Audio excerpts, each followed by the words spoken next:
హెచ్చరిక, దైవజనుని హెచ్చరిక. దేవుడు నిన్ను దీవించాడన్న వారందరూ హల్లెలూయా చెప్పండి.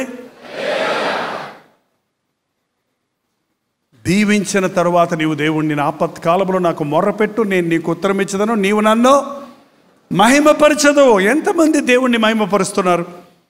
ఎంతమంది దేవుణ్ణి మహిమపరుస్తున్నారు? నేను జీవితకాలం అంతా దేవుణ్ణి స్తుతిస్తాను అని చెప్పిన మనిషి, స్తుతించడం అంటే ఇంట్లో కూర్చొని స్తుతి స్తుతి స్తుతి స్తుతి స్తుతి అంటాం కాదండి. నువ్వు కనబడ్డ మనిషికల్లా దేవుడు నాకు ఏమేమి చేశాడు తెలుసా, దేవుడు నన్ను ఎట్ట కాపాడాడు తెలుసా, దేవుడు నన్ను ఎట్ట రక్షించాడు తెలుసా, దేవుడు నాకు ఎంత గొప్ప దేవుడు, నా దేవుడు ఎంత గొప్పవాడు తెలుసా అని కనబడ్డ వాడందరికీ నువ్వు చెప్పడమే నిజమైన స్తుతి. అంటే ఇంట్లో కూర్చొని స్తుతి పాట పాడేసి బయటికి వెళ్ళిన తర్వాత ప్రభువుని గురించి ఒక్క మాట కూడా నోరెత్తకపోతే నువ్వు దేవుణ్ణి స్తుతిస్తల్లా. నువ్వు చాలా మంచివాడు అంటే అంట కాదు, నేను మంచివాడిని కాదు, నేను పరమ దుర్మార్గుడిని, నా యేసు ప్రభు నన్ను మార్చాడని చెప్పాలి. నువ్వు భలే మాట్లాడుతున్నావయ్యా, అయ్యా పచ్చిబూతులు మాట్లాడమన్నయ్యా, నేను పనికిమాలిన రౌడీనయ్యా, నేను దేవుడు నన్ను రక్షించుకున్నాడు, పలానా సంఘం ద్వారా రక్షించబడ్డాను, పలానా సేవకుని ద్వారా హెచ్చరించబడ్డాను, పలానా సమయంలో నేను మారు మనసు పొందాను, ఈరోజు నేను ఇలా ఉన్నానంటే అది కేవలం దేవుని కృప అని చెబుతావా? చెప్పరే ఏంటండి? దేవునికి ఇవ్వాల్సిన మహిమను దొంగిలించేస్తే హిజ్కియా లాంటి వాడికి ఏం జరిగిందో ఇదే సంగతి మరొక చోట కూడా చూడండి. దినవృత్తాంతాలు 2వ గ్రంథం 32వ అధ్యాయం 24వ వచనం చదవండి. ఆ దినములలో హిజ్కియా రోగి అయి మరణ దశలో ఉండెను. అతడు యెహోవాకు మొర్రపెట్టగా ఆయన అతనికి తన చిత్తమును తెలియపరిచి అతనికి సూచన ఒకటి దయచేసెను. రోగిగా ఉన్నప్పుడు, మరణించే స్థితిలో ఉన్నప్పుడు, ఇక అయిపోయింది నా పని అనుకున్నప్పుడు దేవుడు అతన్ని మొర విని, యెహోవాకు మొర్ర పెట్టాడు కాబట్టి దేవుడు అతన్ని మొర విని ఆయన తన చిత్తాన్ని తెలియపరిచి, అంటే నీకు ఇంకా నేను ఆయుష్ ఇస్తున్నాను అన్నది తెలియపరిచాడండి. ఈరోజు మనందరికీ ఆయన చిత్తాన్ని తెలియపరుస్తున్నాడు. నీకు ఇంకా నేను జీవితం పొడిగించాను, నీకు 15 ఇస్తున్నాడు, 25 ఇస్తున్నాడు, 55 ఇస్తున్నాడు, 65 ఇస్తున్నాడు, 5 సంవత్సరాలు ఇస్తున్నాడు. అది ఎవరికి మటుకు వారికి దేవుడు ఇచ్చేది అది. కానీ ఒకటి, నీ ఆయుష్ నేను పొడిగిస్తున్నాను, నీకు జీవితాన్ని పొడిగిస్తున్నాను, నీ కొరకు నాకు ఇంకా ప్రణాళికలు ఉన్నాయి, నిన్ను సజీవ సాక్షిగా నేను కాపాడాలని ఆశపడుతున్నాను. చచ్చిపోయిన వాళ్ళ సాక్ష్యాలు పనికిరావండి. నువ్వు సజీవుడిగా ఉండి నువ్వు నీ చుట్టూ వారికి, నీ ఇంటి వారికి, నీ సొంత వారికి నువ్వు సాక్షిగా ఉండాలని నీకు ఆయుష్ పొడిగిస్తున్నాను. అంతేగాని బ్రాంతి బాస్కెట్ బాటిల్ కొనుక్కొని తాగడానికి కాదండి. కొత్త సంవత్సరం భయంకరంగా మేము వచ్చే దారిలో చూస్తున్నాం ఎలా గుద్దుకుంటున్నారు ఆ సారాయి కంపెనీ, అది సారాయి షాప్ దగ్గర కుప్పులు చర్చికి వెళ్ళే వాళ్ళకంటే ఎక్కువే ఉన్నారు అక్కడ. ఏమంటే అంత అర్జెంటుగా ఇప్పుడు పట్టుకొని తాగాలని, ఏమి రాత్రే తాగాల, వాళ్ళకి మజావా అదే. ఇంకో సంవత్సరం ఇస్తున్నాడంటే ఎందుకు మళ్ళీ ఇన్ని తాగావు కదా ఈ సంవత్సరం అంతా తాగి ఇప్పటికే నీ ఒళ్ళు ఇల్లు గొల్లైపోయింది కదా, మళ్ళీ హ్యాపీ న్యూ ఇయర్ అంటూ ఇంకో బాటిల్ తాగాలా? బుద్ధి లేకుండా ఈ రోజున మనుషులు ఎలాంటి కార్యాలు చేస్తున్నారో చూడండి. నీకు ఆయుష్ ఇచ్చింది తాగి తందనాలు తగ్గడానికి కాదు, నీకు ఆయుష్ ఇచ్చింది నీ ఇష్టానుసారంగా బ్రతకడానికి కాదు, నీకు ఆయుష్ ఇచ్చింది నీవు సాక్షిగా జీవించడానికి, ఆయన నామం కొరకు జీవించడానికి, నువ్వు మారుమనసు పొందడానికి, నువ్వు పశ్చాత్తాప పొందడానికి, నిత్య నరకానికి పోకుండా పరలోక రాజ్యానికి పోయినట్లుగా మరొక అవకాశాన్ని దేవుడు ఇస్తున్నాడు. ఈ అవకాశాన్ని ఉపయోగించుకోకుండా ఎంతమంది ఈ రోజున దేవుని కోపానికి గురవుతున్నారు.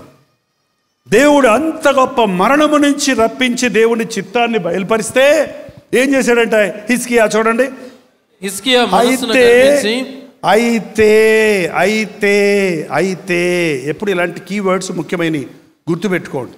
దేవుడు అన్ని చేశాడు, అయితే దేవుడు నన్ను స్వస్థపరిచాడు, అయితే దేవుడు నాకు మేలు చేశాడు, అయితే నువ్వేం చేశావు? చాలామంది సాక్ష్యాలు వన్ సైడే చెప్తారు. దేవుడు అది చేశాడు, దేవుడు ఇది చేశాడు. ఓ పశ్చిమ గోదావరి జిల్లాలో ఒక సాక్ష్యం చెప్తానని వచ్చింది. అయ్యగారండి మరేమోనండి మాకు 4 గేదెలు ఇచ్చాడండి దేవుడు, 3 ఇది ఈనిందండి, 3 సేర్లు పాలిస్తుందండి అయ్యగారు, పొలం 3 ఎకరాలు కొనుక్కున్నామండి అయ్యగారు, పెద్దోడికి పెళ్లి చేసామండి అయ్యగారు, అయ్యగారు చాలా గొప్పోడండి మా ఏసఐ అయ్యగారు, ఏసఐ గారు అది చేశాడు, ఇది అమ్మా కొంచెం ఆపమ్మా, ఎన్ని చేశాడంటున్నావు కదా, నువ్వేం చేసావో చెప్పు యేసు ప్రభుకి. అయ్యో అట్టిపిల్లకాయలు తీసుకొచ్చి స్తుతికొట్టం పెట్టానండి అంతే. ఏం చేశాడంట? 3 గేదెలు 3 ఎకరాల పొలం ఇచ్చినందుకంటే అట్టిపిల్ల గొల్ల తెచ్చి అందరికీ పంచి పాస్టర్ గారికి 10 రూపాయలు 100 రూపాయలు ఇచ్చి ఇంటికాడ స్తుతికొట్టం పెట్టించుకుందంట. అయిపోయింది అంతే స్తుతి. ఏంటండి? అంతేనా నువ్వు చేసింది? అందుకనే దేవుడు ఇంత నీకు చేసింది. ఇన్ని చేసిన దేవుడికి నువ్వేం చేసావో చెప్పు. ఏంటంటే ఏం చేయాలి అసలు? హిజ్కియా ఏం చేయాలి? 15 సంవత్సరాల ఆయుష్ పెరిగిందంటే, అబ్బా నేను చచ్చిపోయేవాడిని కదా, నాకు దేవుడు కొత్త జీవితం ఇచ్చాడు కదా, నేను ఈ జీవితంలో ఎలా నా దేవుని గురించి సాక్ష్యం ఇవ్వాలి, ఇన్ని అద్భుతాలు జరిగించాడే. ఆ మెట్లు దిగటం అనేది ఒక మానవునికి అసాధ్యమైనది, మానవాతీతమైన అద్భుతాన్ని చూపించాడు. ఎంత సాక్షిగా ఉండుండొచ్చు, అసలు ఎంతగా దేవుణ్ణి మహిమపరిచి ఉండొచ్చు. కొన్నిసార్లు మనం అనుకుంటామండి, నేను దేవుని మందిరాన్ని బాగు చేశాను కాబట్టి ఇప్పుడు నన్ను దీవిస్తున్నాడు, దీనికి నేను మళ్ళీ దేవుని స్తోత్రం చెప్పడం ఎందుకు, ఇదే అనుకుని ఉంటాడు హిజ్కియా. నేను ఎవరి కాలంలో దేవుని మందిరం కట్టించాను కాబట్టి దేవుడు నా ప్రార్థన విని 15 సంవత్సరాలు ఇచ్చాడు, దీంట్లో ఏముంది పెద్ద, నా ఇష్టం వచ్చినట్టు బతుకుతాను అనుకుంటారు ఈరోజు చాలామంది. జాగ్రత్త అండి, జాగ్రత్త. దేవుడు దీవించడానికి నువ్వు ఏం చేశావు అన్నది ముఖ్యమే కాదు. దేవుడు హేతువు లేకుండానే మనల్ని ఆశీర్వదిస్తున్నాడు. ఆయన మనల్ని ఆశీర్వదించినప్పుడు ఆ విషయమే మనం కృతజ్ఞత కలిగి ఉండాలి. ఆయన మన ఆయుష్ పెంచినప్పుడు కొసరుగా ఇచ్చిన ఆయుష్ని మరింత శ్రేష్టంగా మనం ఉపయోగించాలి.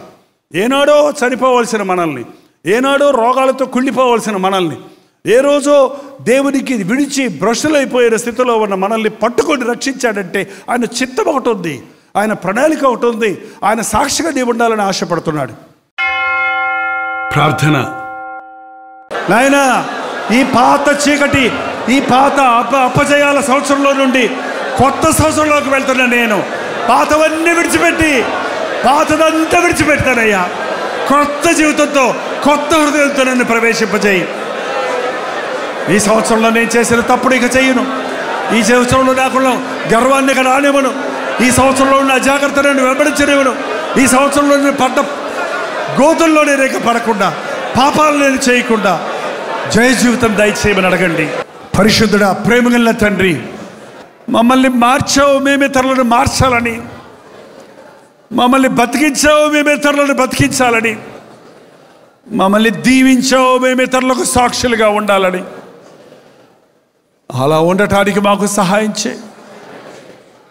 పొందిన మేలులను బట్టి జీవించక వేరేలాగా జీవించి దేవుని కోపానికి గురైన హిజ్కియాలా కాక దేవుని చిత్తాన్ని ఎరిగి నీ సాక్షులుగా బ్రతుకుటకు ఈ కొత్త సంవత్సరంలో మా ఒక్కొక్కరికి నీ సహాయం చేయమని యేసు క్రీస్తు నామములో అడుగుచున్నాము తండ్రి, ఆమేన్.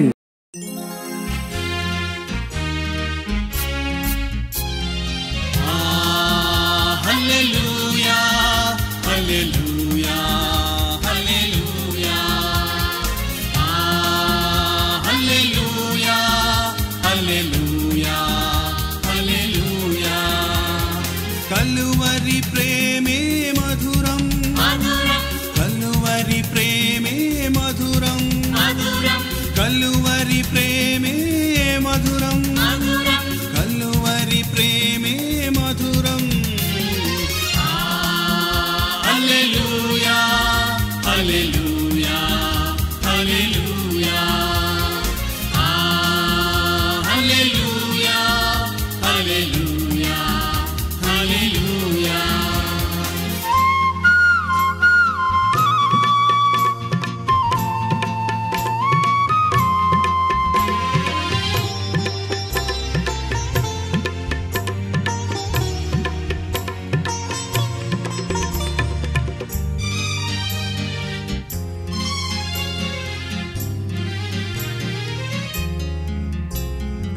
సిలువపైన విలువ త్యాగం చేసినావుగా,